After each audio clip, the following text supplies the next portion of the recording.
거시구나.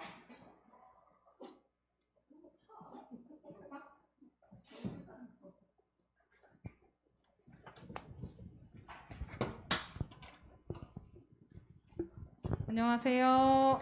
안녕하세요. 안녕하세요. 오늘 주님의 탄생을 축하하는 마음으로 또 예배를 사모하는 여러분들 환영합니다. 오늘 새로운 찬양 들어갈 건데 가사가 굉장히 간단해요. 가사를 다 같이 한번 읽어볼까요? 첫 번째 이 다음 페이지. 임마누엘 어린 양 우리를 구원하셨네. 임마누엘 하나님 영원히 함께 하시네. 다 같이 큰 소리로 외쳐보실까요? 임마누엘 시작! 임마누엘 어린 양 우리를 구원하셨네. 임마누엘 하나님 영원히 함께 하시네. 한 번 더 큰 소리로 더 크게 하나님 우리와 함께 하시는 거를 고백하는 마음으로 시작! 임마누엘 어린 양 우리를 구원하셨네. 임마누엘 하나님 영원히 함께 하시네. 찬양하겠습니다.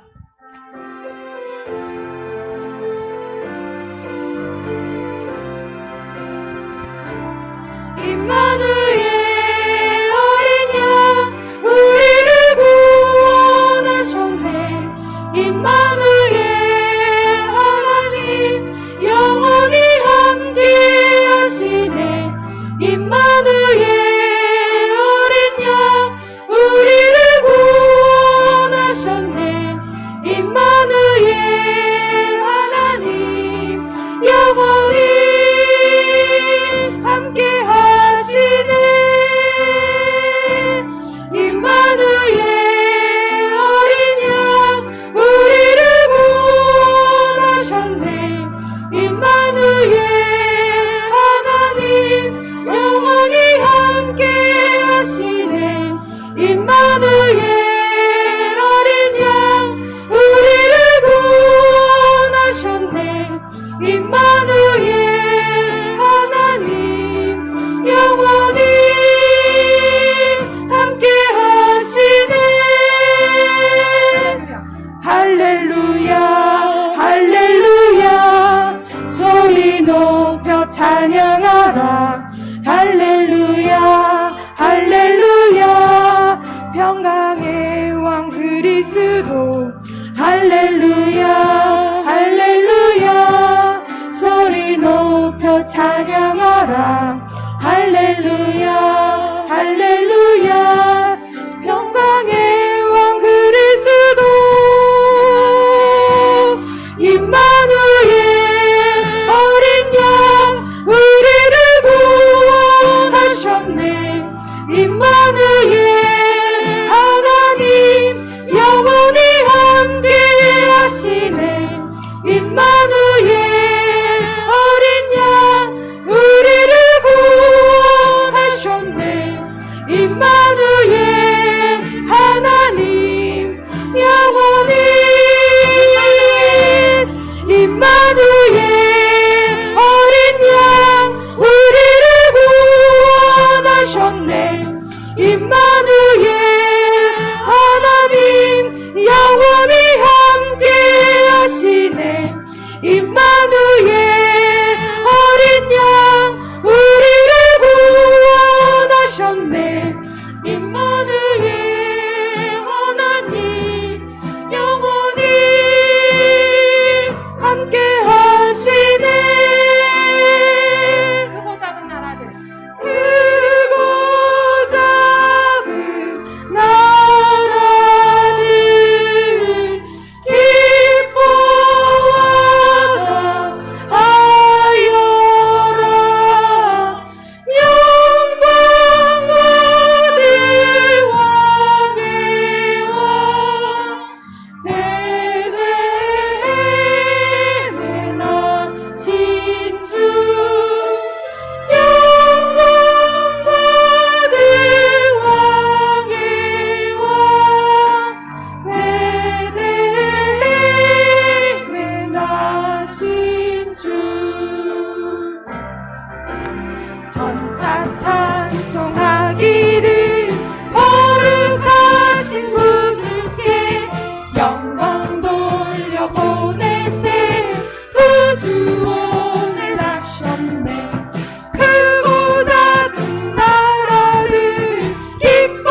이제 다 같이 주악에 따라 묵도하심으로 성탄절 예배의 2부 예배를 하나님 앞에 드리도록 합니다.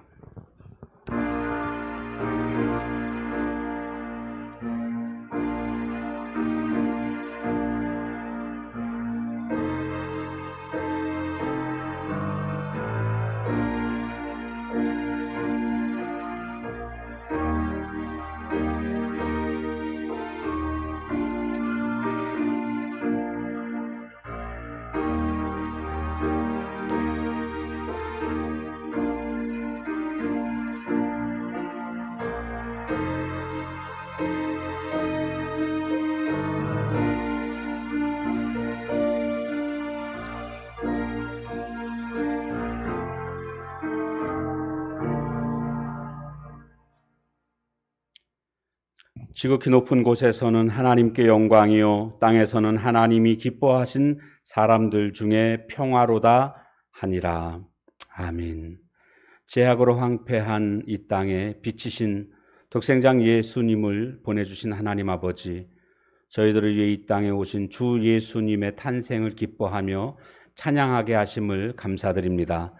죄로 인하여 죽을 수밖에 없는 저희들을 고통 가운데서 건져주시고 영원한 생명을 주기 위하여 말구유에 누이신 아기 예수 앞에 경배를 드립니다. 큰 기쁨과 감격 속에 축제와 감사와 감동의 예배가 되게 하옵소서. 예배 시종을 주님께 의탁하며 예수님의 이름으로 기도합니다. 아멘. 자리에서 다 같이 일어나셔서 나는 예배자입니다. 함께 찬양하겠습니다.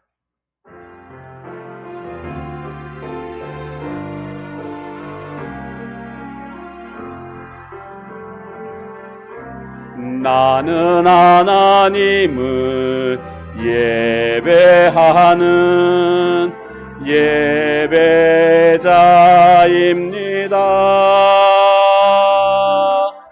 내가 서 있는 곳 어디서나 하나님을 예배합니다. 내 영혼 거룩한 은혜를 향하여 내 마음 완전한 하나님 향하여 이곳에서 바로 이 시간 하나님을 예배합니다.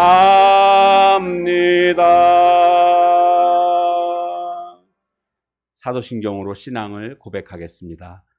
전능하사 천지를 만드신 하나님 아버지를 내가 믿사오며 그 외아들 우리 주 예수 그리스도를 믿사오니 이는 성령으로 잉태하사 동정녀 마리아에게 나시고 본디오 빌라도에게 고난을 받으사 십자가에 못 박혀 죽으시고 장사한 지 사흘 만에 죽은 자 가운데서 다시 살아나시며 하늘에 오르사 전능하신 하나님 우편에 앉아 계시다가 저리로서 산자와 죽은 자를 심판하러 오시리라. 성령을 믿사오며 거룩한 공회와 성도가 서로 교통하는 것과 죄를 사하여 주시는 것과 몸이 다시 사는 것과 영원히 사는 것을 믿사옵나이다. 아멘. 자리에 앉으셔서 115장 찬양하겠습니다.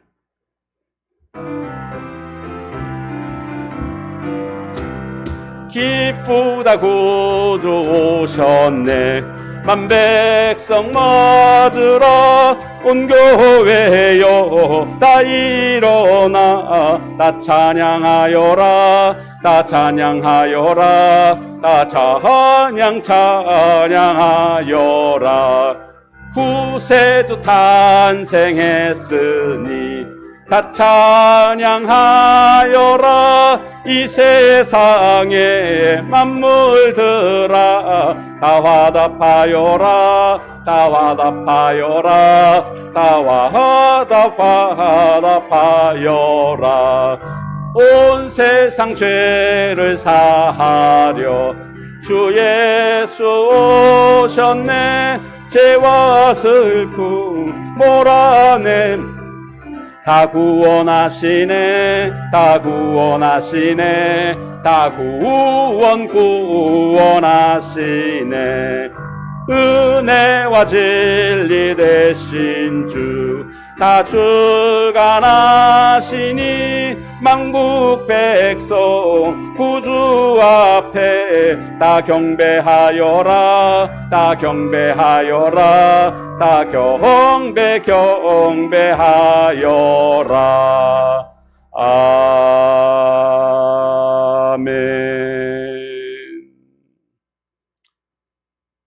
기도하겠습니다. 언제나 죄인과 함께 하시고 은혜로 구원받을 길을 주시는 하나님 아버지, 주의 이름을 높여드리며 광야와 같이 메마른 땅에 큰 기쁨을 주시고 이 땅에 탄생하신 아기 예수를 경배하며 하나님께 영광을 돌리게 해주시니 감사드립니다. 그러나 이 세상에 많은 사람들이 아직도 예수님이 죄인을 위해 태어나신 이 성탄절의 의미를 잘 몰라 타락하고 방탕한 시간을 보내고 있습니다. 매년 때가 되면 돌아오는 행사가 아니라 기쁨으로 주님을 맞이하는 은혜와 축제의 시간이 되게 하시고 감격이 넘쳐나는 예배가 되게 하여 주옵소서. 천군 천사들이 합창하는 목소리처럼 저희 성도들의 마음 깊은 곳에서 솟구치는 신앙의 간절한 고백이 크게 울려 퍼지게 하옵소서. 다시 오실 주님을 모시어드려 저희의 모든 형편과 처지 가운데 형통한 복을 주옵소서. 교회가 교회다운 모습으로 주님을 맞이하게 해주시고 또 성도들이 하나 되게 하시고 기쁨으로 주님을 찬송하며 영광을 돌리는 예배가 되게 하여 주옵소서. 코로나 위협 속에서도 하나님 앞에 나와 예배드리는 모든 심령마다 하나님 이 시간도 만나주시고 하나님 큰 은혜로 채워 주옵소서. 또 이런저런 사정으로 가정에서 예배에 함께 참석하고 있는 사랑하는 우리 성도들에게도 하나님 동일한 은혜로 함께해 주옵소서. 성령 충만하게 해주시고 이 예배 가운데 성령님 기름 부어주셔서 악한 사단의 역사가 틈타지 못하도록 은혜 베풀어 주옵소서. 감사드리며 예수님의 이름으로 기도합니다. 아멘.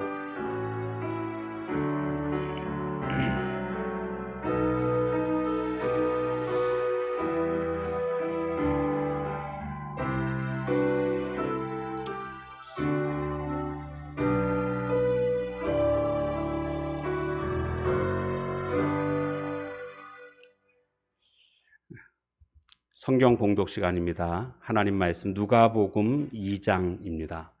누가복음 2장 8절에서 14절까지 보겠습니다. 누가복음 2장 8절에서 14절까지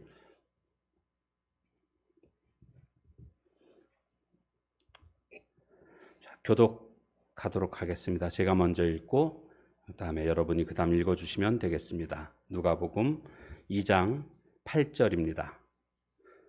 그 지역의 목자들이 밤에 밖에서 자기 양떼를 지키더니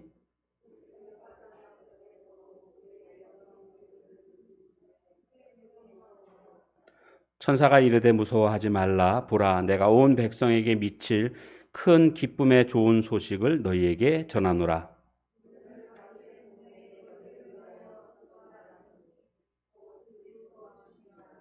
너희가 가서 강보에 쌓여 구유에 뉘어 있는 아기를 보리니 이것이 너희에게 표적이니라 하더니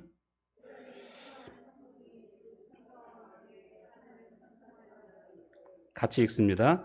지극히 높은 곳에서는 하나님께 영광이요 땅에서는 하나님이 기뻐하신 사람들 중에 평화로다 하니라.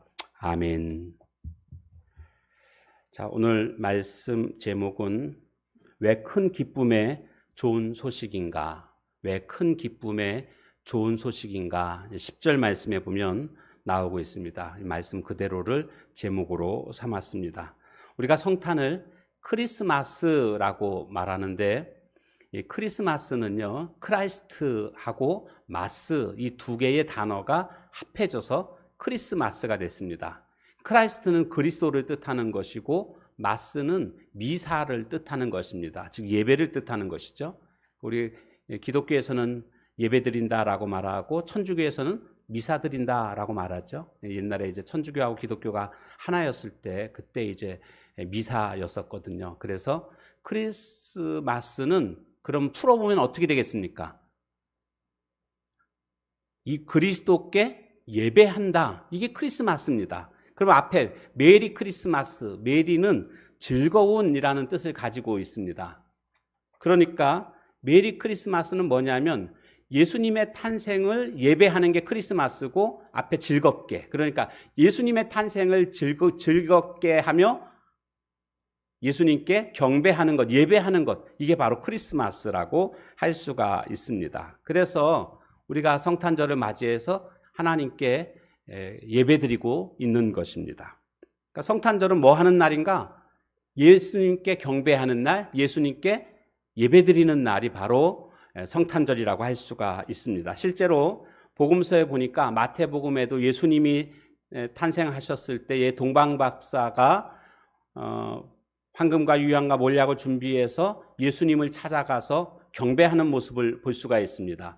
오늘 우리가 읽은 본문 누가복음에도 보면 들판에서 양치던 목자들이 천사들이 알려준 소식을 듣고 예수님을 찾아가 경배하는 이런 모습을 볼 수가 있습니다. 자, 오늘 본문을 통해서 조금 더 생각해 보고 싶은 것은 왜 하필 그러면 목자인가? 수많은 직업이 있는데 그 중에서 예수님께서 탄생하심을 알려주는 첫 번째 전달자가, 소식을 알려주는 자가 바로 목자였는데 왜 목자일까?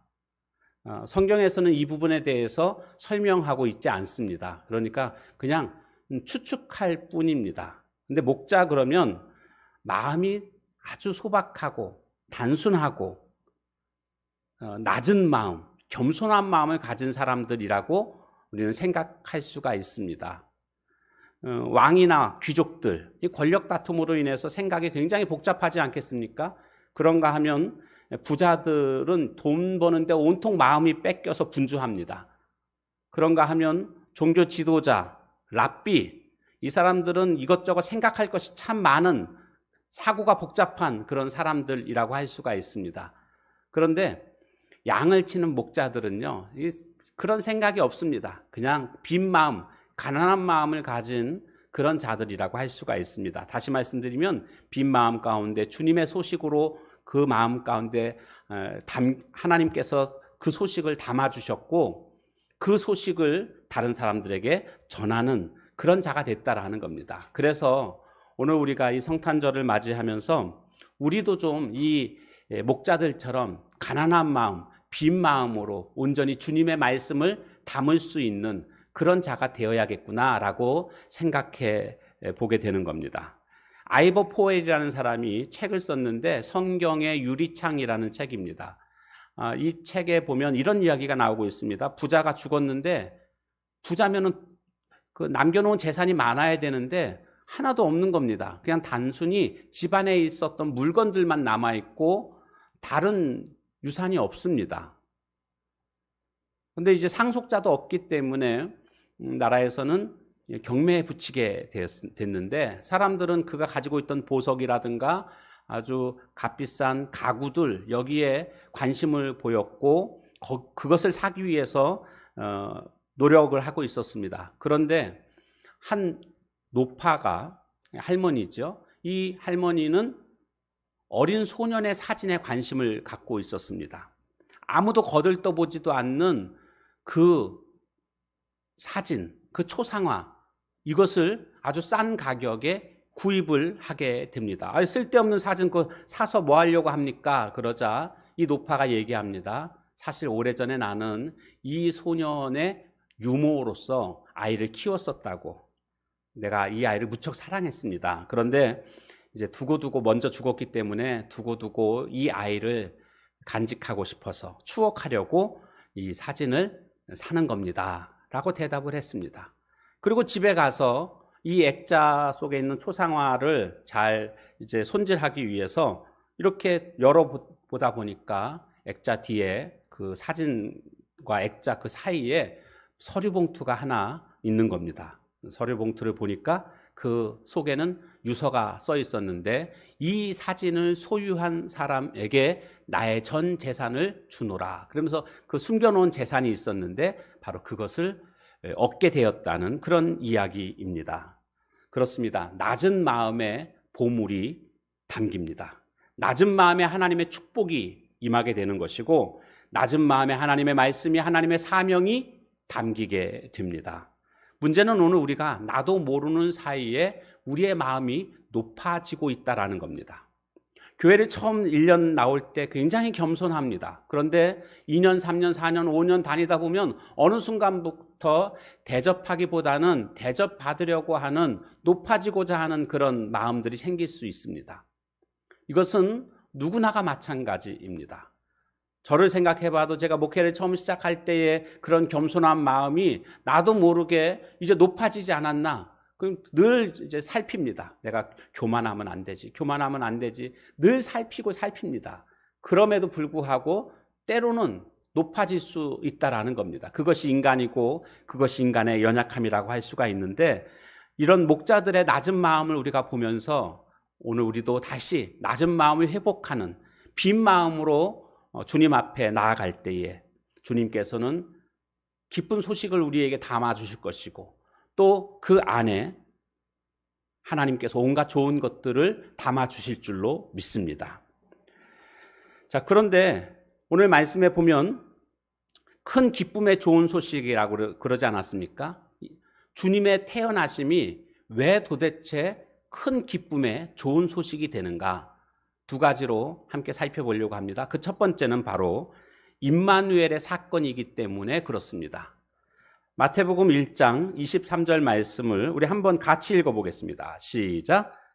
보라, 처녀가 잉태하여 아들을 낳을 것이요 그의 이름은 임마누엘이라 하리라 하셨으니 이를 번역한즉 하나님이 우리와 함께 계시다 함이라. 그래서 처녀가 잉태하여 아들을 낳는다. 즉 마리아가 아들을 낳았죠. 그게 바로 예수님이죠. 마리아는 처녀였는데 아들을 낳았습니다. 성령으로 말미암아 잉태된 것이죠. 그 이름을 임마누엘이다. 예수님의 별명이기도 합니다. 또 다른 이름입니다. 그래서 임마누엘이라고 그렇게 했는데 그 임마누엘의 뜻이 하나님이 우리와 함께 계시다.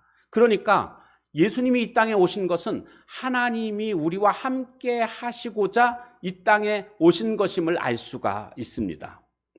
그래서 성탄의 사건은 한마디로 임마누엘의 사건이다라고 할 수가 있는 겁니다. 창세기 32장에 가보면 금송아지 사건이 기록되어져 있습니다.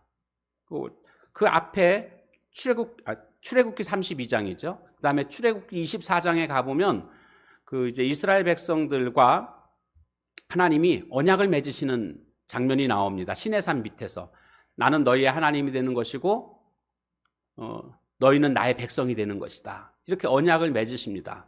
그리고 모세를 시내산으로 부르시죠. 40일 동안 시내산에 머무르면서 하나님께서 주시는 율법을 받게 됩니다. 그런데 그 밑에서 무슨 일이 있었는가? 이 백성들이 모세가 안 내려오니까 아론을 독촉해가지고 우리가 하나님을 섬기고 싶은데 하나님이 안 계시니까 우상을 만들게 됩니다. 그때 이제 금송아지를 만들고 이것이 하나님이다라고 그런 아주 해서는 안 되는 죄를 범하지 않았습니까? 하나님께서 그 모습을 보시고 계셨고 모세한테 호통을 치십니다. 내가 저 백성들을 다 진멸하겠다. 언약을 파기했거든요. 하나님만 섬기는 백성이 되겠다고 금방 언약했는데 40일도 되지 않아서 지금 이런 일이 벌어지게 됐으니까 하나님이 진멸하겠다고 이렇게 하자 모세가 목숨을 걸고 하나님께 중보 기도를 합니다. 그래서 일단 하나님의 화를 가라앉혔거든요. 그리고 나서 이제 산에서 내려와서 이 사태를 진정시키고 수습합니다. 그리고 다시 하나님께 중보 기도를 하게 됩니다. 이스라엘의 죄를 용서해 달라고. 그러자 하나님께서 내가 당장 벌을 내리지는 않겠다. 이 말씀의 뜻은 집행유예라는 겁니다. 지금 너희들을 완전히 내가 용서하는 건 아니다. 그러나 지금 당장 화를 죄를 벌하지는 않겠다. 이렇게 말씀하셨거든요. 그러면서 하나님께서 중대 선언을 하시는데 출애굽기 33장 3절 말씀에 보니까 너희를 적과 꿀이 흐르는 땅에 이르게 하려니와 나는 너희와 함께 올라가지 아니하리니 너희는 목이 곧은 백성인즉. 이 말씀을 하십니다. 지금까지 내가 너희와 함께 했지만 앞으로는 이제 이 시내산에서부터 가나안 땅 들어갈 때까지 함께 하지 않을 테니까 니들 알아서 니네 힘으로 가. 이렇게 말씀하시는 겁니다. 이건 정말 큰 일입니다. 왜냐하면 하나님이 함께 하심으로 말미암아 그들은 구름기둥과 불기둥으로 그들의 갈 길을 인도함 받았거든요. 하늘에서 만나가 내렸거든요. 반석에서 물이 솟아났거든요. 이게 다 여호와께서 함께 하심으로 말미암아 일어났던 일이었습니다. 그런데 여호와께서 이제 함께 하시지 않는다라고 말씀하시니까 이스라엘 백성들의 마음속에는 두려움이 찾아오게 된 겁니다. 어떻게 자기들의 힘으로 가나안 땅까지 들어갈 수 있겠습니까? 겁이 덜컥 났습니다. 그래서 33장 4절 말씀 같이 한번 읽어봅니다. 시작. 백성이 이 준엄한 말씀을 듣고 슬퍼하여 한 사람도 자기의 몸을 단장하지 아니하니. 그 슬픔을 표현할 때 자기 몸을 단장하지 않죠. 그래서 백성들이 지금 두려움이 밀려오게 된 겁니다. 하나님 없이 우리가 어떻게 가나안 땅까지 가겠는가. 그만큼 하나님이 함께 하시는 것이 중요합니다. 인생에 그런 여러 가지 문제들, 그러나 그 근본 문제 가운데 하나가 뭐냐 하면 하나님이 함께 하시지 않는 삶, 이게 문제입니다. 혼자 광야길을 걸어간다고 생각해 보십시오. 혼자 무거운 짐을 지고 간다고 생각해 보십시오. 얼마나 어려움 가운데 빠지겠습니까? 성탄은요, 하나님이 우리와 함께 하시기 위해서 오신 사건입니다. 천사들이 들판에서 양치던 그런 목자들만 그런데 찾아온 게 아닙니다. 남편이 5이나 있었지만 지금 현재는 있기는 있지만 그것도 남편이 아니라고 이야기했던 수가성 사마리아 여인에게도 예수님이 찾아오셨습니다. 베데스다 연못가에서 38년 동안 병을 앓고 있던 그런 병자에게도 예수님이 찾아오셨습니다. 귀신에 붙들려 가지고 무덤 사이에서 부르짖으면서 살고 있던 불쌍한 그 사람에게도 예수님이 찾아오셨습니다. 죽어서 무덤에서 썩어가고 있던 나사로에게도 예수님이 찾아오셨습니다. 성경은 이와 같은 것들을 통해서 뭔가 하나 말씀하고자 하는 것이 있는데 그게 뭔지 아십니까? 이처럼 이렇게 주님이 다 찾아오신 것처럼 성탄은 들판에서 양치고 있던 목자들만 찾아온 게 아니고 오늘 나를 찾아온 사건이 바로 성탄이라는 겁니다. 그러니까 들판의 그 목자들이 다름 아닌 나라는 것을 우리는 깨닫게 되는 겁니다. 주님이 우리와 함께 해주시는, 나와 함께 해주시기 위해서 오셨다라는 것을 말씀하고 있습니다. 창세기 39장에 가보면 이제 요셉이 보디발 장군의 집에 하인으로서의 삶을 시작합니다. 37장에 가보면 형들에 의해서 팔리는 장면이 나옵니다. 고통의 순간들이죠. 그런데 39장으로 넘어오면서 분위기가 완전히 바뀝니다. 그것은 뭐냐 하면 여호와께서 함께 하심으로 그가 복 있는 자가 된다. 이게 창세기 39장의 내용입니다. 창세기 37장에는요, 하나님이 전혀 언급되지 않습니다. 그래서 완전히 실패한 것처럼 보입니다. 그러나 39장에 여호와께서 그와 함께 하심으로 이런 말씀이 나옵니다. 그러면서 그가 형통한 자가 됐다.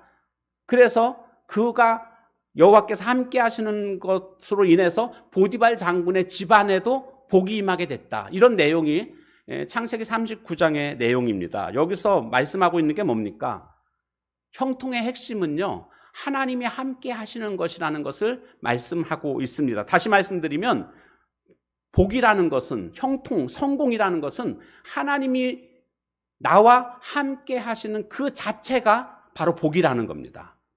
그것을 성경에서는 말씀하고 있습니다. 그러면 하나님이 지금 성탄을 통해서 우리와 함께 하신 이 자체가 우리에게 복인 줄로 믿습니다. 여러분, 하나님 없이도 돈 잘 벌 수 있습니다.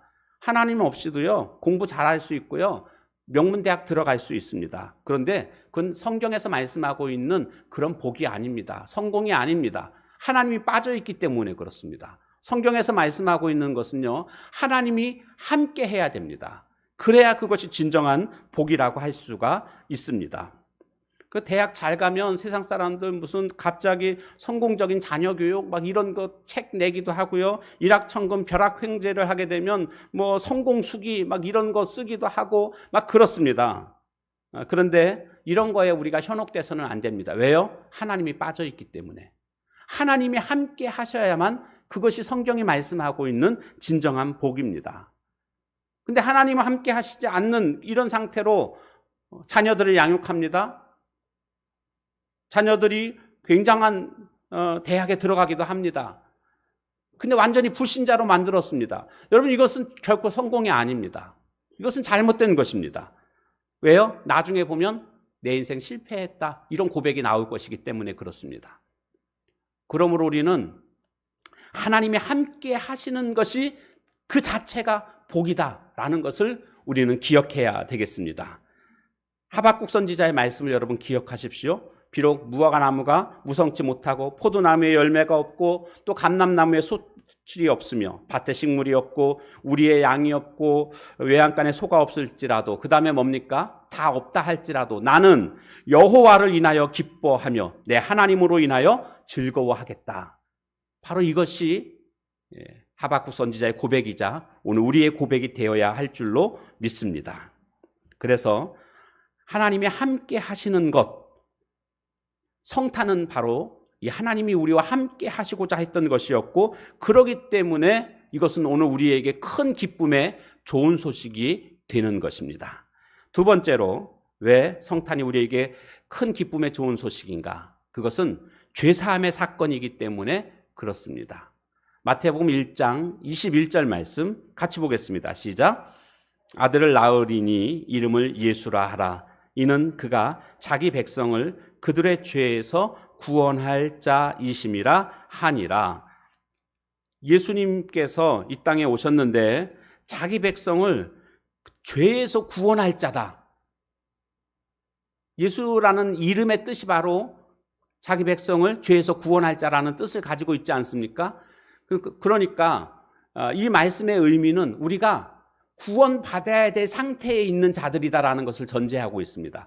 그래서 예수님께서 우리를 구원하시기 위해서 오셨다라는 겁니다. 그럼 우리가 왜 구원받아야 될 자들인가? 문제는 죄 때문이라는 겁니다.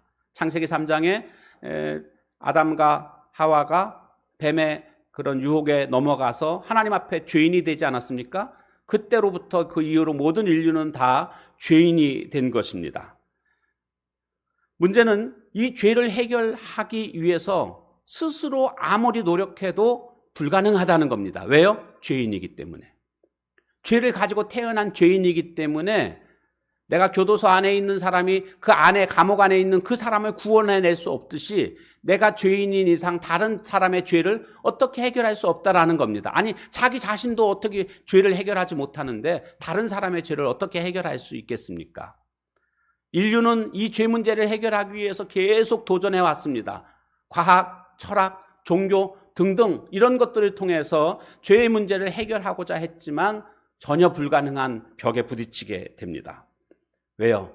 죄의 문제는 의인이신 예수님만이 해결할 수 있는 그런 문제였기 때문입니다. 우리는 우리의 방법을 빨리 포기해야 됩니다. 그것이 지혜로운 겁니다. 요한복음 5장에 가보면 베데스다 연못의 치유 사건이 나오고 있습니다. 이 연못은 비정기적으로 물이 분출하는 간헐천입니다. 약 2000년 전에 이렇게 물이 갑자기 솟구치는 모습은 자연현상임에도 불구하고 그들에게는 이것은 굉장히 신비로운 그러한 현상이었음이 분명합니다. 그래서 전설이 붙게 됩니다. 물이 용솟음 칠 때, 물이 움직일 때 어떤 병을 가지고 있는 사람이든지 간에 제일 먼저 들어가는 사람은 병이 낫는다. 그래서 거기 수많은 병자들이 거기에 모여 있었습니다. 이 베데스다 연못가에 38년 된 병자도 그곳에 와서 물이 움직일 때를 기다리고 있었습니다. 그런데 문제가 있습니다. 뭡니까? 이 사람은 스스로 움직일 수 없습니다. 그만큼 병이 중한 상태였습니다. 거기다가 도와주는 사람도 없습니다. 예수님께서 그런데 이 병자에게 찾아오십니다. 내가 낫고자 하느냐라고 물었습니다. 그럼 이 사람은 이렇게 대답하면 됩니다. 예, 제가 낫고 싶습니다. 그런데 이 사람의 대답은 참 가관입니다. 이렇게 대답합니다. 못에 넣어줄 사람이 없어 다른 사람이 먼저 들어갑니다. 그러니까 이 사람은요, 자기 방식을 계속 고집하고 있는 겁니다. 자기의 병을 낫는 방법은 자신이 선택한 못에 들어가는 방법, 이것을 여전히 붙잡고 있는 겁니다. 이거 포기하고요, 그냥 예수님한테 예수님 고쳐주세요. 당신 고칠 수 있습니까? 그럼 고쳐주세요 라고 요청했으면 그냥 말 한마디에 그는 고침을 받을 수 있는 것 아닙니까? 그런데 지금 예수님께 이렇게 말하는 겁니다. 내가 혼자 들어갈 수가 없으니까 나를 들어갈 수 있도록 나를 좀 도와주십시오. 이런 내용입니다. 내 삶의 좀 조력자가 좀 되어 주십시오. 지금 이렇게 말하고 있는 겁니다. 여러분, 예수님을 믿을 때에 이렇게 내 삶의 조력자로 예수님을 인식하고 믿는 사람은요, 잘 될 수가 없습니다. 이런 사람에게는 하나님께서 은혜를 주시지가 않습니다. 이런 사람은 하나님이 사용하시지 않습니다. 내 방법을 여전히 가지고 있습니다. 자기의 꿈, 자기의 야망, 이런 것을 포기하지 않고 이것을 계속 가지고 밀어붙입니다. 그리고 하나님, 내가 좀 힘이 좀 부족하니까 예수님 나를 좀 도와주세요. 이런 식으로 삶의 조력자 정도로만 생각하는 사람에게는요, 하나님, 예수님이 역사하실 수가 없는 것입니다. 은혜가 임하지 않습니다. 반면에 하나님이 사용하시는 사람은 어떤 사람일까요? 하나님의 은혜가 임하는 사람은 어떤 사람일까요? 바로 그것은 나의 연약함을 다 내려놓고 포기하는 겁니다. 하나님, 나 아무것도 할 수 없어요. 하나님이 해주세요. 하나님, 내 삶의 주인 되어주세요. 내 앞길을 인도해 주세요. 이렇게 하나님께 맡기는 자가 가장 빠른 지름길입니다.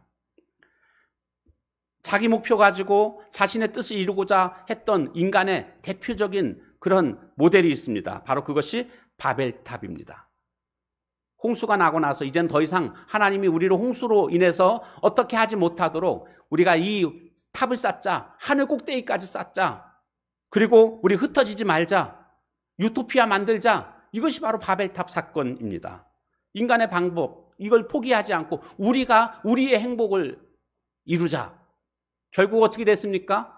하나님이 언어를 혼잡케 하셔가지고 그들이 더 이상 바벨탑을 쌓지 못하게 되고 산산조각 나게 되는 이런 결과를 가져오게 됐습니다. 오늘 우리 안에 쌓여져 가고 있는 이런 바벨탑이 있다면 이거 빨리 무너뜨려야 됩니다. 그리고 예수님이 기도하셨던 것처럼 내 뜻대로 하지 마옵시고 아버지의 뜻대로 하옵소서, 이렇게 기도하고 주님 앞에 온전히 내 삶을 맡기는 그런 모습이 되어야 합니다. 기왕이면 좀 젊었을 때부터, 우리 학생 때부터 우리의 삶을 주님께 맡길 줄 아는 그런 자가 되어야 합니다. 참 불쌍한 사람은 누구냐면요, 나이 50이 됐는데도 불구하고 아직도 자기의 방법을 포기하지 않는 사람들, 아니 60, 70 넘었는데도, 아니 죽을 때까지 자기의 방법을 계속 고집하고 있는 이런 사람들, 참으로 불쌍한 사람이라고 할 수가 있습니다. 우리 힘으로 안 되는 부분들이 분명히 있습니다. 왜요? 죄. 이 죄 문제만큼은 도무지 어떻게 할 수가 없는 것입니다. 이 죄로 인해서 수많은 관계들이 다 깨졌습니다. 하나님과와 우리와의 관계가 깨졌고 이것으로 말미암아 고통과 아픔이 찾아왔습니다. 절망이 찾아왔습니다. 영적 죽음의 상태에 이르게 됐습니다. 이 죄의 문제를 우리는 어떻게 할 수 없는 겁니다. 그래서 예수님이 이 땅에 오신 겁니다. 요한일서 3장 5절 말씀에 보니까 그가 우리 죄를 없애려고 나타나신 것을 너희가 아나니 그에게는 죄가 없느니라. 죄를 없애려고 나타나셨다. 예수님이 바로 우리 죄를 없애려고 나타나셨다는 겁니다. 그분은 뭐가 없다고요? 죄가 없으시다. 그러니까 그분만이 우리의 죄를 해결하실 수 있는 분이시다. 여기서 이제 그 동정녀 탄생의 이유가 나타나고 있는 겁니다. 왜냐하면 그냥 태어나셨으면 예수님도 죄의 자손이 되는 것이죠. 아담의 자손. 그러나 성령으로 잉태돼서 동정녀로 처녀를 통해서 태어나셨기 때문에 죄의 자손이 아니고 죄인이 아닌 의인이심으로 말미암아 죄인 된 우리들의 죄를 해결하실 수 있는 유일하신 분이 된 것입니다. 바로 성탄은 우리의 죄를 사해 주시기 위한 사건이었음을 우리는 알아야 되겠습니다. 이 큰 기쁨의 좋은 소식, 임마누엘 사건이고 죄사함의 사건입니다. 그래서 우리에게는 큰 기쁨의 좋은 소식입니다. 근데 오늘 본문 11절에 보니까 큰 기쁨의 좋은 소식을 구체적으로 이렇게 말씀하고 있습니다. 시작. 오늘 다윗의 동네에 너희를 위하여 구주가 나셨으니 곧 그리스도 주시니라. 우리를 위하여 구주가 나셨다라는 겁니다. 우리를 구원할 주님이 나셨다라는 뜻입니다. 여러분, 성탄절에는 기쁨을 누려야 됩니다. 왜냐하면 기쁨의 절기입니다. 성탄절의 기쁨은 뭘까요? 다른 데 있는 게 아닙니다. 선물 받으니까 기쁨이 아닙니다. 성탄절의 기쁨은요, 다른 데 있는 기쁨이 아니고요, 내가 죄인으로 말미암아 지옥에 갈 수밖에 없는데 예수님이 이 땅에 오시고 내 죄를 해결해 주심으로, 십자가에서, 그리고 부활하심으로, 그러므로 내가 이제 구원받았구나 라는 그 감격, 이것이 바로 성탄의 기쁨인 줄로 믿습니다. 이 기쁨은요, 환경과 처지를 초월합니다. 우리가 사는데 힘들다는 얘기들을 많이 합니다. 왜 그렇게 힘든지 아십니까? 형편이 어려워서일까요? 아니요. 구원의 감격을 잃어버렸기 때문입니다. 이 구원의 감격을 누린 사람은요, 초막이나 들녘이나 어디에서든 하나님 은혜에 감사하면서 살아갈 수 있고 기쁨 가운데 살아갈 수 있게 될 줄로 믿습니다. 바라기는, 성탄은 이 구원의 감격을 회복하는 그런 날이 되기를 소망합니다.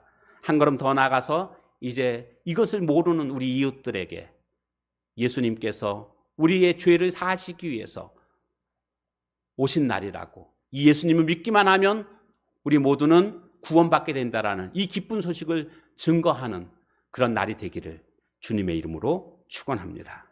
함께 같이 기도하도록 하겠습니다. 오늘 주신 말씀 기억하면서 하나님, 이 큰 기쁨의 좋은 소식, 임마누엘, 그렇군요, 나와 함께 하셨군요. 그런가 하면 죄사함의 사건, 내 모든 죄가 주님의 오심으로 말미암아 해결받았던 것입니다. 이것 우리가 기억하며 이 구원의 기쁨, 죄사함의 기쁨을 누릴 수 있는, 회복할 수 있는 내 삶이 되게 해달라고 우리 다 같이 통성으로 함께 같이 기도하도록 하겠습니다. 하나님 아버지, 오늘 말씀을 통해서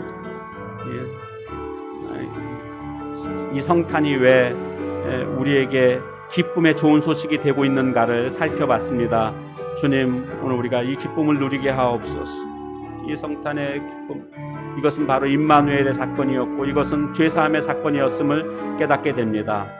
우리가 성탄을 그냥 세상의 어떤 쉬는 날, 휴일로가 아니라 이 날을 통해서 주님이 나와 함께 하신, 그리고 주님이 내 모든 죄를 사해 주심으로 말미암아 내가 이제 구원받은 하나님 나라의 백성이 된 것을 우리가 기억하고 회복함으로 말미암아 성탄의 기쁨을 누릴 수 있는 우리 모두가 다 될 수 있도록 하나님 함께 해 주옵소서. 주님, 그렇게 주님 이 시간도 그렇게 우리의 마음속에 역사하실 주님을 기대합니다. 충만한 은혜로 함께 해 주옵소서. 예수님의 이름으로 기도합니다. 아멘. 하나님 감사합니다. 성탄은 큰 기쁨의 좋은 소식인데 그것은 임마누엘의 사건이기 때문에, 죄사함의 사건이기 때문인 것을 깨닫게 됐습니다. 이 기쁨을 회복할 수 있는 저희들 모두가 되게 하옵소서. 예수님의 이름으로 기도합니다. 아멘. 이 시간은 주님의 성탄을 축하하며 찬양으로, 또 이경아 집사님께서 찬양으로, 또 윤하은 어린이가 바이올린 독주로 그렇게 하나님께 영광 돌리는 시간입니다.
우리 수고하신 분들하고 또 하나님께 영광의 박수 올려드리겠습니다. 이게 얼마나 힘듭니까? 이 호흡이 안 되는 상황에서 들어 마셔도 숨이 다 안 들어오잖아요. 찬양하려면 얼마나 힘이 듭니까?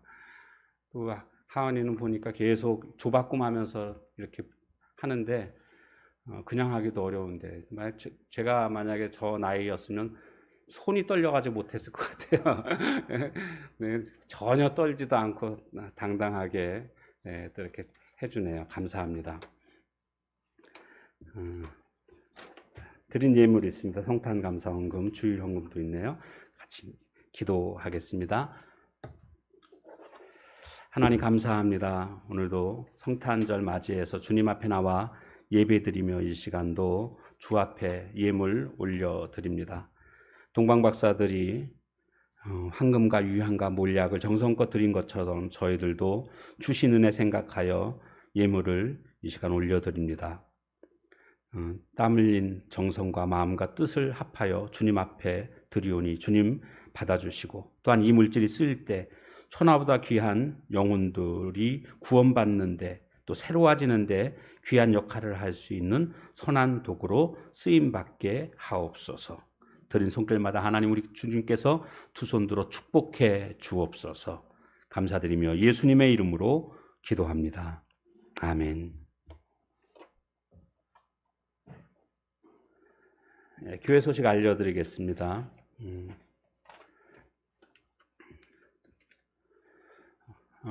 교회 그 실시간 방송이 교회 그 계정이 중지가 됐습니다. 그것은 이제 지난번에 우리가 다니엘 기도회를 이렇게 받아서 연결을 했는데 그게 저작권에 이제 그게 걸리는 거더라고요. 그래서 당분간 이제 그 못하게 됐습니다. 대신 그래서 다른 계정으로 지용희 집사님 개인 계정으로 이렇게 지금 실시간 방송을 송출하고 있습니다. 그러니까 여러분들이 이제 이렇게 링크를 타고 들어오시면 됩니다. 보내드리면 예배 전에 이렇게 항상 보내드릴 텐데 보내드리면 그것을 누르고 들어오시면 되고요. 대신에 이제 그런 식으로 들어오게 되면 실시간 채팅이 안 됩니다. 실시간 채팅을 하시려면 구독을 하시면 실시간 채팅을 할 수가 있습니다.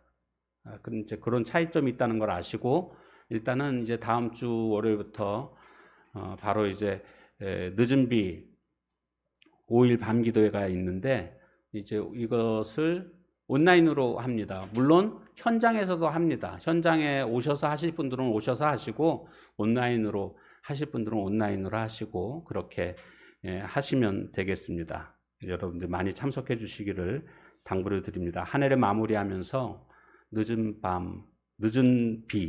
비죠. 늦은 비 5일 특별 밤기도회에 함께 참석하심으로 한 해를 말씀과 기도로 마무리할 수 있는 그런 시간이 되기를 소망합니다.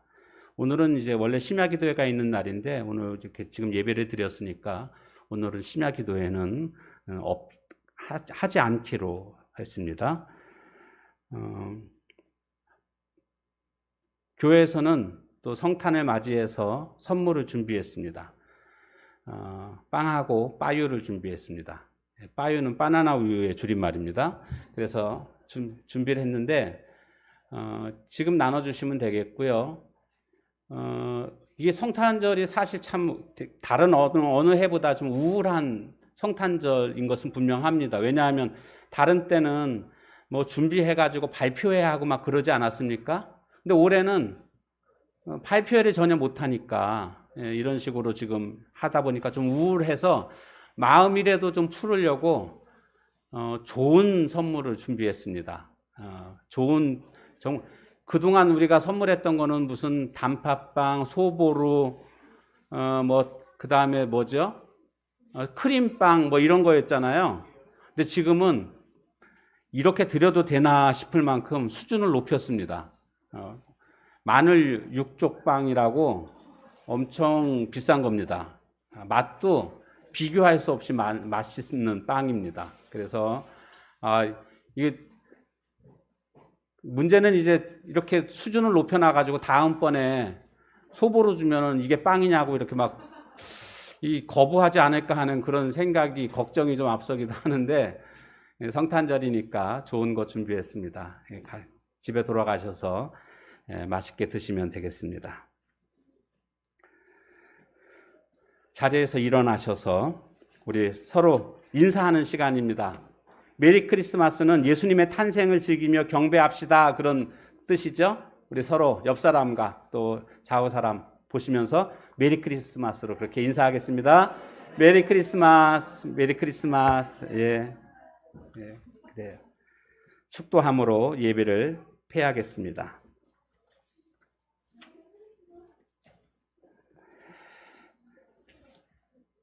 이제는 인류를 구원하시기 위해서 이 땅 위에 오신 예수 그리스도의 은혜와 그 아들을 아낌없이 내어주신 하나님 아버지의 그 크신 사랑하심과 성령님의 위로하심, 그 은혜가 오늘도 말씀을 통하여서